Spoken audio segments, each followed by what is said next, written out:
bijoux maçonniques sont des insignes de fonction ou de grade. Fonction, alors vénérable, surveillant, hospitalier, ou de grade, maître, élu, chevalier d'Orient, rose-croix. Et ces bijoux sont donc un des éléments symboliques, un des ornements que revêtent les francs-maçons dans leurs travaux rituels. Alors, ils sont très anciens, contemporains probablement de la franc-maçonnerie spéculative et de son apparition au début du XVIIIe siècle. Ainsi, à Paris, une descente de police chez le traiteur Chapelot en 1737 contre une loge. On va pouvoir lire dans le compte-rendu que les participants à cette loge portaient des tabliers et des cordons de soie, nous dit le rapport, auxquels pendaient des équerres ou d'autres symboles.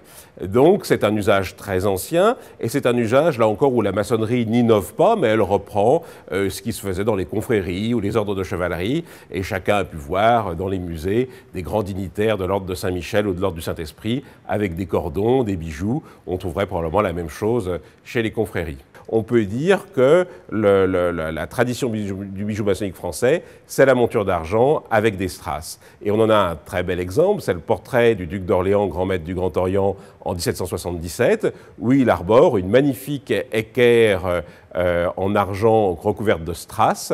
Et ça montre bien que dès le XVIIIe siècle, c'est l'emblème du vénérable et présenté selon cette technique.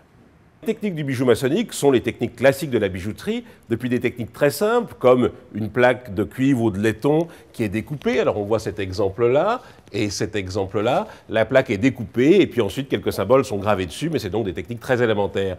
Deuxième technique un peu plus sophistiquée, le bronze ou le bronze doré en cire perdue. Alors là, on a un très beau bijou rose propre, probablement de la fin du XVIIIe siècle. On va le voir sur un tableau d'ailleurs tout à l'heure. Et donc là, c'est une cire perdue, c'est un seul volume fondu à la cire perdue.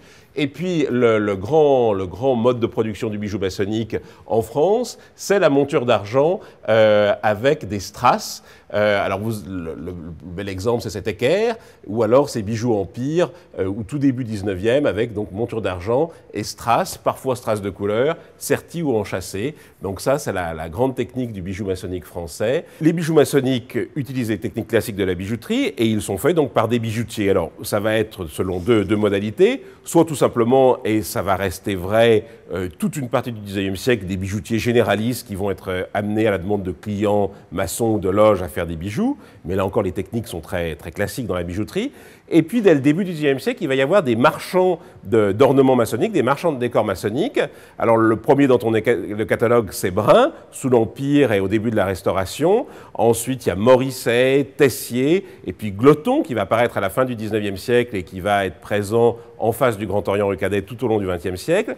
Et donc, tous ces marchands de décors maçonniques proposent une large gamme de bijoux maçonniques. Et dès le catalogue Brun de la fin du Premier Empire, on voit qu'ils proposent des bijoux simples, donc la plaque découpée comme je l'expliquais, mais aussi des bijoux avec beaucoup de pierreries, sachant que les pierreries maçonniques sont toujours des strass ou ce qu'on appelle des pierres du Rhin, et très rarement des vraies pierres, semi-précieuses ou précieuses.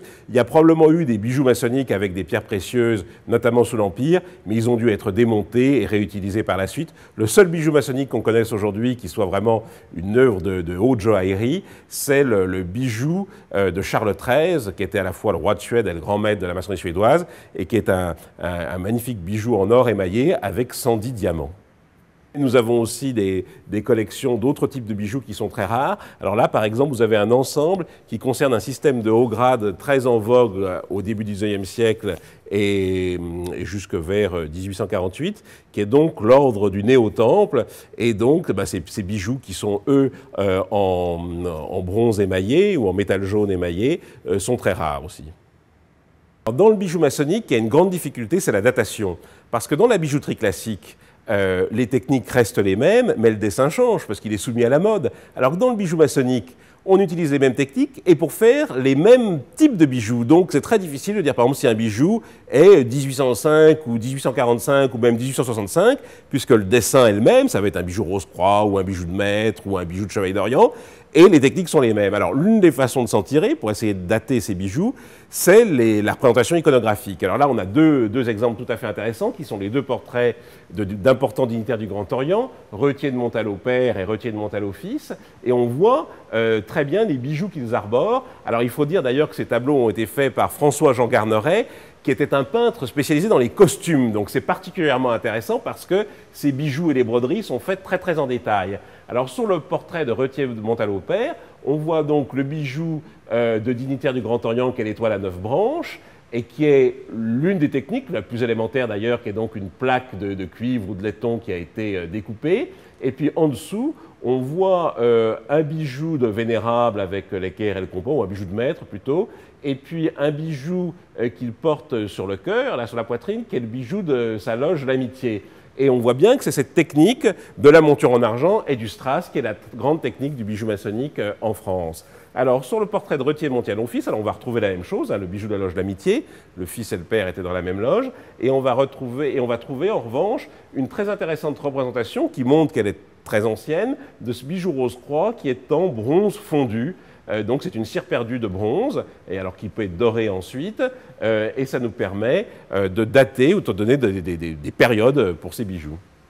Alors on pourrait aussi parler du portrait du frère Ousmane. Alors le frère Ousmane était graveur, c'est peut-être pour ça qu'il avait un goût particulier pour les bijoux. Ce portrait du frère Ousmane, comme vous pouvez le constater, est un véritable catalogue de bijoux puisqu'il arbore sur son sautoir, soit suspendu au santoir, soit en plaque ou en broche, à peu près une quinzaine de bijoux maçonniques. Et Ousmane a été un maçon très actif des années 1780 à sa mort en 1829. Et donc, le portrait du frère Ousmane est aussi un outil très utile pour dater des bijoux dont sinon on serait incapable de dire s'ils sont de l'Empire, de la Restauration, voire de la fin du XVIIIe siècle. Parce que là encore, les techniques sont les mêmes, mais contrairement à la bijouterie classique, les dessins aussi sont les mêmes, alors que dans la bijouterie classique, on n'a pas besoin de faire une analyse très approfondie de la pièce, puisqu'on voit tout de suite par le dessin la période auquel elle se rapporte. Cette tradition du bijou maçonnique, elle a perduré jusque dans les années 50 en France, probablement jusque dans les années 60-70 en Angleterre, où il y a encore de très belles productions en argent émaillé. Mais malheureusement, depuis les années 90 et a fortiori depuis une dizaine d'années, ce sont de la bijouterie industrielle. Le laiton ou l'argent ont été remplacés par le zamac. Et donc les bijoux maçonniques d'aujourd'hui, il faut le dire, sont absolument horribles pour quiconque a le moindre goût et intérêt pour la bijouterie. Alors ce qui est extraordinaire dans la bijouterie, c'est que finalement, entre le XVIIIe siècle et peut-être les années 1930, les techniques n'ont pas tellement changé. Les techniques sont toujours les mêmes. Quand on discute, par exemple, avec Denise Gloton, qui a été une de nos donatrices de ces collections de bijoux, et qui était donc la fille de la dynastie Gloton qui a animé le magasin de décors qui est en face. En fait, tout ça a été produit à Paris dans le quartier du Temple, hein, qui était le quartier des bijoutiers. Et alors, il y avait ceux qui découpaient les plaques de cuivre ou qui fondaient les montures en argent. Il y avait ceux qui enchassaient, alors qui ensuite nettoyaient la monture, qui avait des barbes et tout qu'il fallait enlever. Ensuite, il fallait aller chez le bijoutier qui sertissait les strass. Donc, il y avait toute une série de petits métiers. Et ces petits métiers et ces techniques de bijouterie, elles sont les mêmes, ou à peu près, de 1780 à 1940. Et c'est à partir des années 1970-1980 que la bijouterie industrielle fantaisie, mais on ne peut même plus parler de bijouterie, c'est des moulages et puis des alliages abominables comme le zamac, qui n'est même pas un vrai métal, etc., où les choses sont ou émaillées ou peintes rapidement par des robots. Mais là, on est dans un autre univers. Et dans ce domaine-là, on peut dire que la bijouterie maçonnique a sombré corps et biens dans les années 1980-90.